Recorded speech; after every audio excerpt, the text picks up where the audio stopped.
Okay, so it is January 31st, and I got up here yesterday. Apologize if the sound is bad because I'm currently crunching around in the snow. Yeah, winter's got its challenges, that's for sure. We've had a crazy amount of snow this year, and we've just gone through about the past week and a half to 2 weeks of the coldest it has been in I don't know how many years, probably about 10 years at least. At one point, Ontario was quote-unquote the coldest place on the planet, which not around here, a bit more further north it was about minus 45 Celsius. Here it was around minus 32, and in Toronto area it was around the minus 28 to 30. So yeah, pretty chilly nonetheless.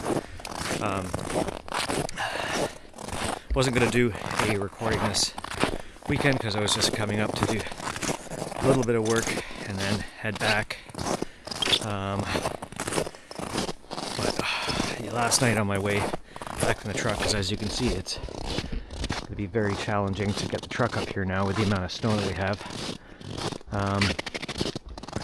I was doing not a crazy plow, but just a bit of plowing as I was coming in and out from getting stuff in the truck, and got about halfway back.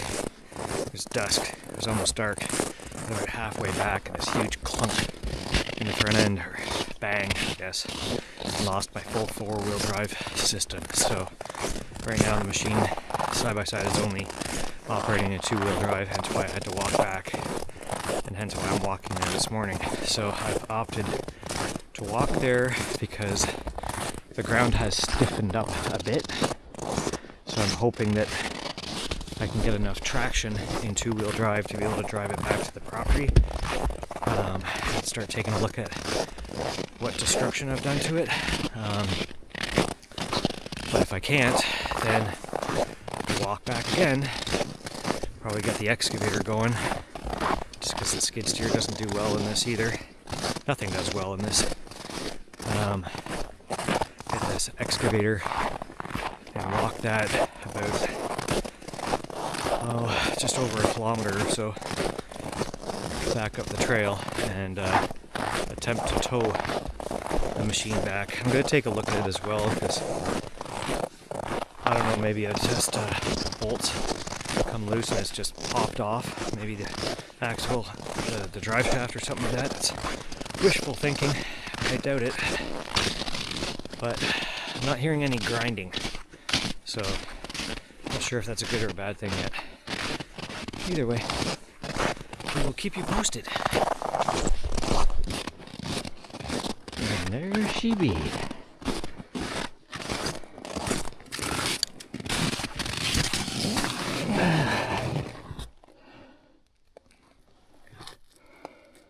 Yeah, I don't know how I'm supposed to look in there.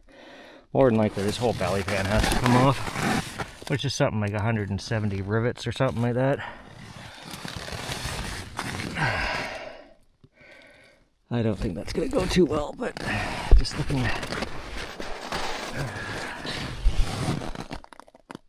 at the front drive shaft there, and that still looks like it's intact, but so much snow in there it's hard to tell. Okay, I'm going to smash away in here. Alright, I'll set you up on a tree. The front U-joint drive shaft looks okay, so who knows? Could be that. Could be anything right now.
didn't see that, but anyway, it was uneventful.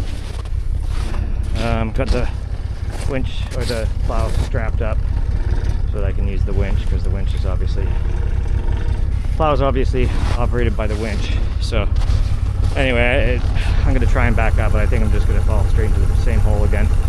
Yeah, this thing is absolutely no good in this conditions with just two-wheel drive, especially it being so long. Nothing is working, so I'm fully expecting to having to go back and get the excavator and trying to fight my way with that. Yeah, I was totally expecting that anyway. So I'm not getting anywhere with it. I'm pretty sure I'm out of warranty on it as well, so when I get back to camp, hopefully Can-Am is open. I'm going to give them a call. If I have warranty, I don't know what the hell I'm going to do. It'll probably run out in the spring even if I have it. So I don't know if I'll be able to get it out by then.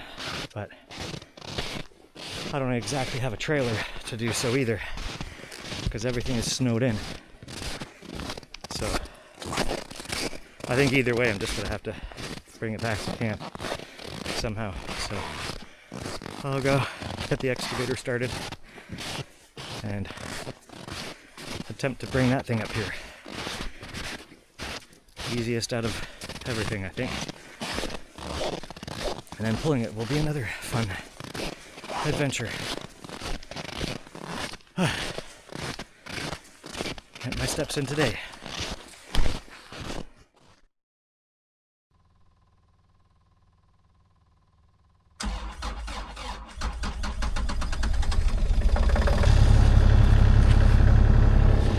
Let's try this one.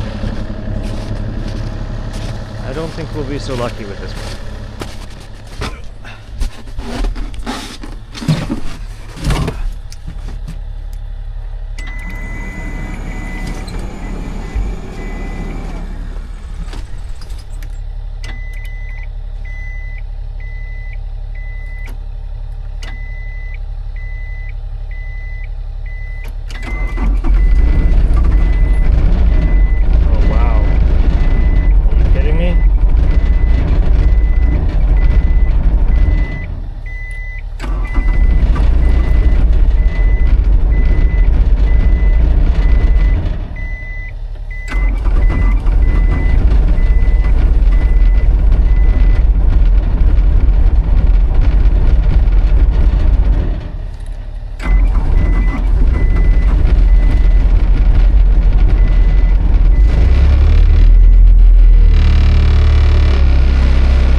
Guys warm up a bit. The fleet is operational. Kubota, Takeuchi, and Can-Am's dead.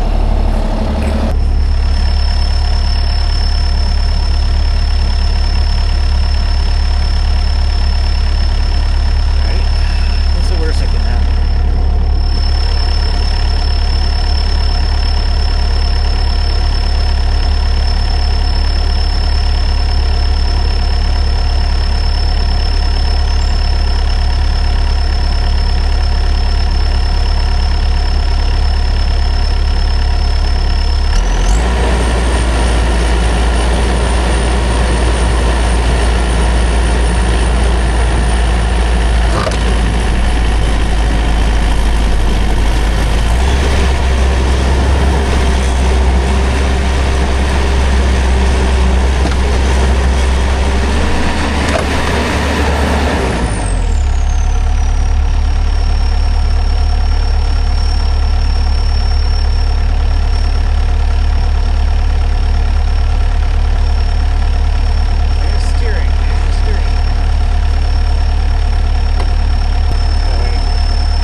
just gotta figure out where the best place to work on this thing is.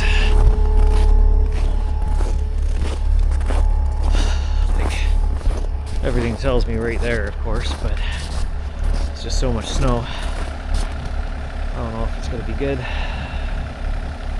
Maybe I can use the... Problem with the skid steer, it slides all over the place. I want to get some chains or something like that for the tracks. It'd be really good since the side-by-side's out of commission now. I was thinking I was just going to use a side-by-side this year, just I had so much issues getting up and down the hills with that skid steer. It's just basically like a crazy carpet. You know, maybe I'll try and clear off this bit here with the excavator and then move this thing into position and lift it up and figure out what the heck's happening, how to get at the drive line. That whole underpan is going to have to come off. It's going to be a huge giant pain in the butt, but anyway, whatever, good fun. Okay, just cleared out this area here, just where I'm going to work on it, and then I can at least tarp it off, start taking it apart, and then tarp everything off so the snow doesn't completely lose everything in the snow piles and stuff like that. Anyway, I took the plow off, and of course two-wheel drive. I can't even back up at this point here. It's just sits there and spins. But everything underneath here is ice, so it's definitely not favorable conditions for two-wheel drive. Anyway, I'll just move this plow somewhere. Not sure where, but somewhere.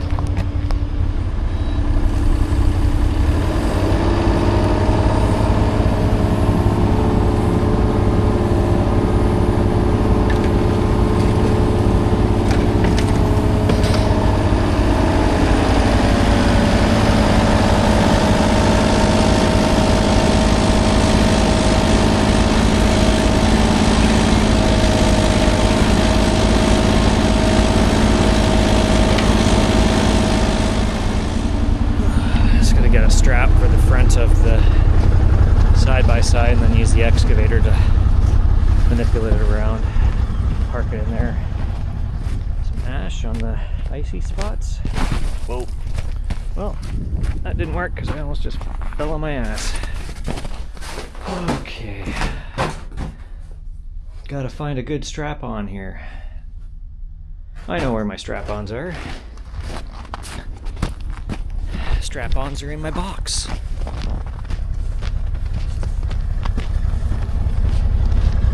Underneath all this crap.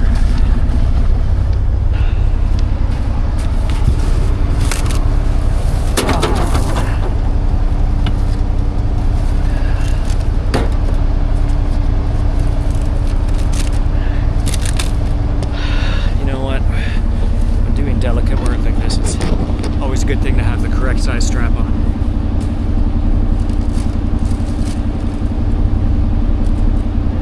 Ambitious and go too big right away. Results in damage. If you go too small, same things can occur. Alright, there may have been pun intended there. I don't think in the other case there'd be an issue with going too small. Definitely going too big. But not in this case. Small would be more catastrophic than big, I think. Anyway, enough of this innuendo. Let's try not to damage anything.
Alright, well, I think 10 o'clock, 11 o'clock, yeah, 20 after 11 now. At least I have the machine back, which is good. I'm producing some good solar right now, which is probably just wasteful. Because I'm sure if I stay the night, then it's just going to be completely dead in the morning again. But anyway, regardless, I've got that other battery as a backup, so it's good. I'm going to do what every other, really good backyard mechanic does in a situation like this is gonna go onto YouTube and try and figure out where to look and what to rip apart, because I've heard the whole underbelly has to come off, which means like 120 or 170 rivets or something like that. So I'm gonna see if the center console can come out, and if I can get any visual on that as to what's broken. It doesn't look to be a U-joint in the front. I'm gonna lift the machine up so I can kind of move the tires and kind of figure out where it's engaging and where it's not. But just from what I was looking at this morning, it does not look like it's in the front end. Because if it was in the front end, the drive shaft would be spinning, and thus resulting in either a lot of grindage, or some kind of sounds of damage. But it's not doing anything, so I don't know at this point. I'm a little bit concerned about that, because if it was grinding, then that means there's a physical break somewhere, and obviously it's a physical break somewhere, but it's I would love it to be audible, because then I could just find it, but it's not. So yeah, anyway, grab a coffee and search YouTube. Alright. Yeah, she bright. Okay, so pretty much everything that I looked into, of course, I gotta take the belly pan off. A lot of people are putting riv nuts back in it so they can get access to it easier afterwards, so I think I will probably end up doing the same. But yeah, I'm just gonna go grab a drill bit and start taking all the riv nuts off, at least of the first one anyway, and then I can kind of work back from there.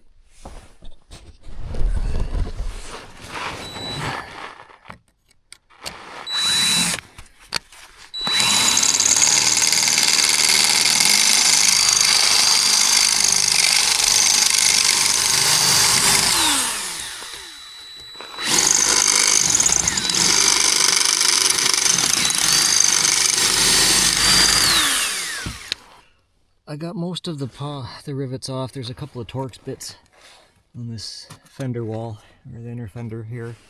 And then there's a bunch of rivets down the edge, which I'm assuming it would need to come off as well. I'm going to pop these Torx off first, and then pull at it, see if it comes out. And if it doesn't, then I'll have to take these rivets out here as well, which... they just wrap around the side. I'm just assuming they would need to come out, but I don't want to take out them if I don't need to.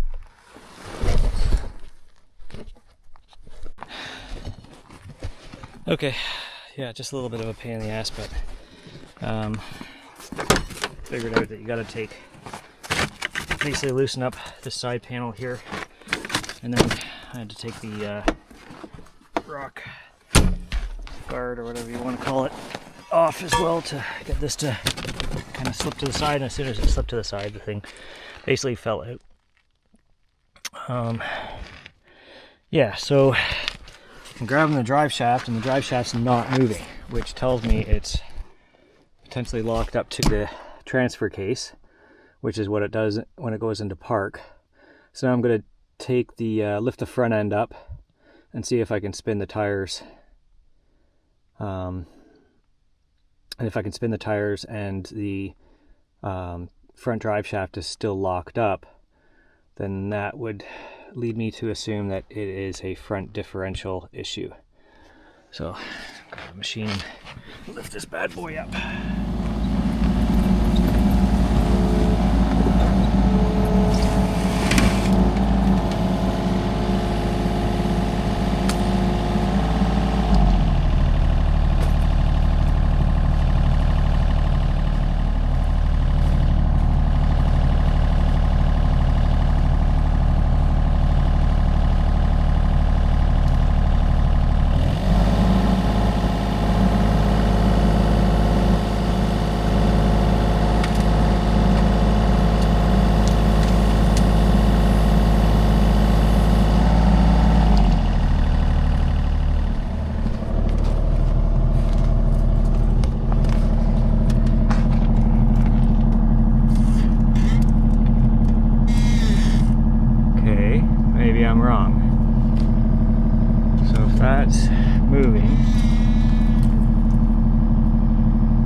the opposite direction, so that tells me that that's potentially the diff is okay.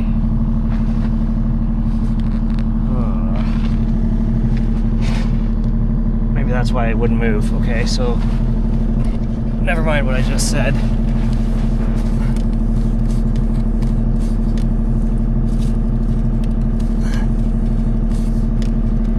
Okay, so that's all fine.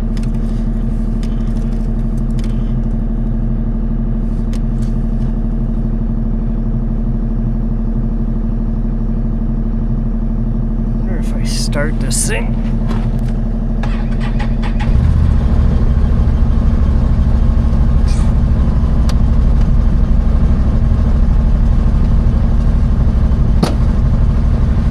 So I just put the front diff lock on. Oops. So now both of these tires, I think, should move in unison. No, that doesn't make any sense.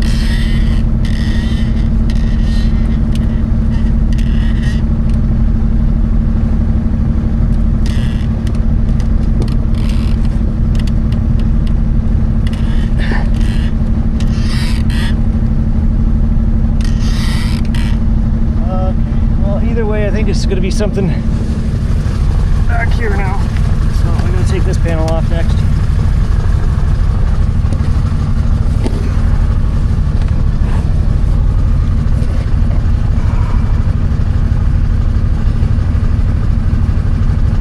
Totally not what I wanted to do this weekend. Okay, struggles.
Alright. Is that going to just come out? No. Okay, so definitely need to take the rivets out of these on both sides. Unless you magically have heat and a hoist and are able to just kind of like drop this down and let it sag. So I won't bore you with the other rivets. Okay, so that's the bottom one off. And as we get a little closer to where I think the problem is, I'm not sure if you can see that, but you see joint, look at that yoke. That's just flopping around. So, hey, what's another body pan to come off? I'll spare you the joy in that. Anyway, it looks like another 20 or so rivets. Not bad, not bad. Okay, so it's just probably like 5 o'clock now. This is my crappy ass update for the day. Got the rear tire off, got this all blocked up. I've taken the four-wheel drive actuator out, which is this, and this operates fine. That moves this back and forth to mesh the drive shaft down here and to the drive shaft up there. So you can see these little splines in there, and that actually moves freely, while the drive shaft underneath does not. So that leads me to believe that that shaft is broken underneath the engine. So I may have to pull the engine out. I'm going to try and get the drop the drive shaft somehow. It's just YouTubing how to do that, because it's not like on a car. It doesn't look to be that simple. So I'm going to take the hanger bearing out, and hopefully the drive shaft will split in half and I can take it out that way. So yeah, I'm pretty defeated at this point. This could be really, really bad for just going through snow. It's a bit ridiculous, my opinion, but anyway, work through it. Okay, next day. This is last night. That's a 30 by 60 foot tarp, and if you really want to have a fun time, try unfolding a brand new 30 by 60 tarp in probably a 15 by 30 area in minus 25. Yeah, that was super fun last night. Anyway, I looked into some information. I found on a forum a service manual for 2023, which is probably pretty much the same thing as this one here. And it looks as though, I'll try and get into a bit of shade so you can see my face here. It looks as though I'm going to have to take out the engine to switch this axle. So I am unsure the fate of the side-by-side right now. I'm pretty frustrated and upset, obviously. Like, there should be a weak link, which you would think would be either the CV joint axles, the front drive shaft, or the prop shaft, the front differential even. There's so many things that should break before an internal component of the actual engine. Like, basically the engine, it's a V, and then this drive shaft goes directly through the center of the bottom of this engine. So you have to pull the engine out. I'm not sure how many other components you have to take apart on the engine. Basically flip the thing upside down and crack the bottom casing apart so you can get this shaft out. So I'm going to make some phone calls tomorrow to the dealership and see approximately what I'm looking at, because it might just be more advantageous to buy a whole new engine for this thing, which is so ridiculous. Anyway, keeping up with the theme of this weekend, I decided to take the skid steer and try and clean up the road just a little bit. I had the thing running anyway because I had to move it. And I got down to the truck, noticed the plow was a little bit wonky, and yeah, so this is completely broke right off, and then this side is completely broke right off. So this thing's basically just hanging by a thread right now, like literally right there and right there and right there is the only thing that's holding this thing on. So it's a gorgeous day.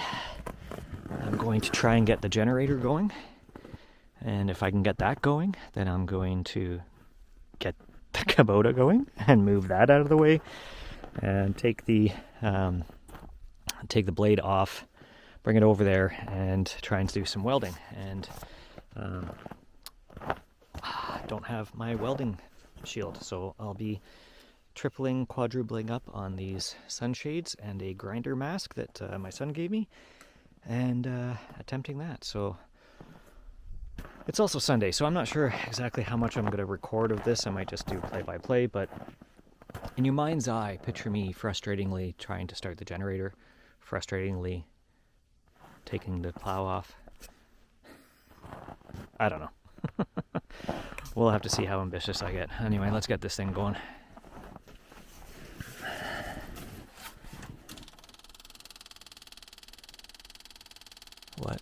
chances.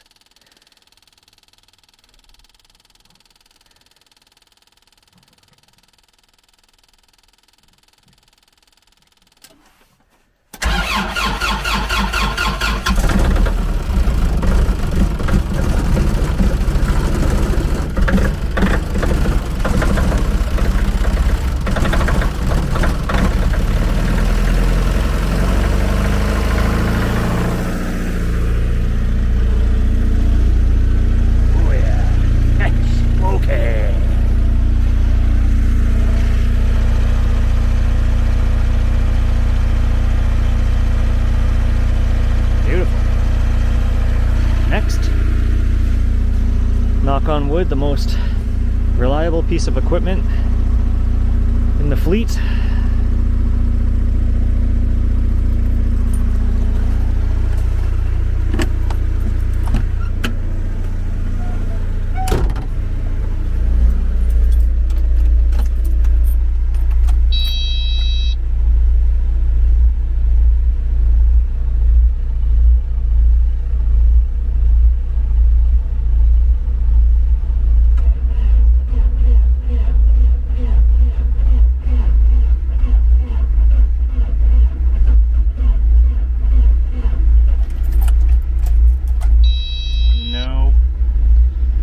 I can't believe it.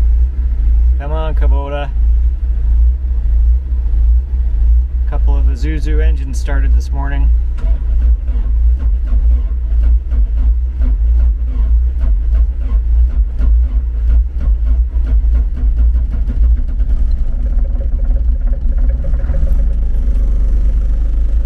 Wow. Okay. That's going as well. Alright, I'm going to get this plow off. That's going to be a fight. I'm going to have to do it with both hands. So, alright, well, I am not a welder, and I definitely do not approve of this PPE.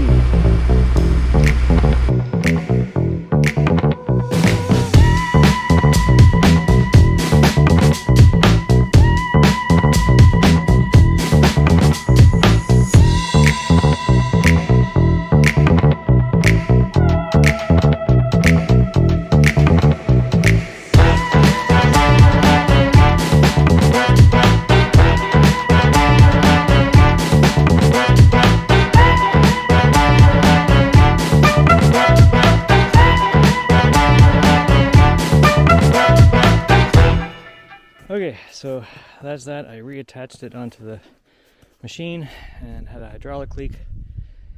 So I've fixed the hydraulic leak. This fitting was seized, so I had to switch out the fitting, and it's not the right one. So I put some Teflon tape on it, and seems to be somewhat okay. Anyway, doesn't look the greatest, but it's welded and reinforced and fixed-ish. We'll have to see how long it lasts. Oh, so took Friday off, came up here to shovel off the top of the trailer, and in 3 days that's all I've accomplished. And I've managed to damage the side-by-side, damage this plow. I got coolant leak,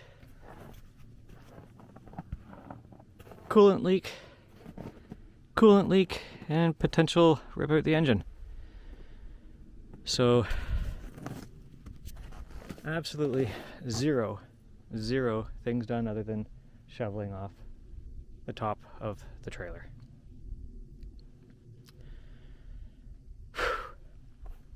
I'm going to check in with Bombardier or Can-Am tomorrow. I'll put a little bleep bleep bleep with the cost amount of approximately how much it's going to cost me to fix. Okay, that's that weekend done. Not sure when I'll be up again.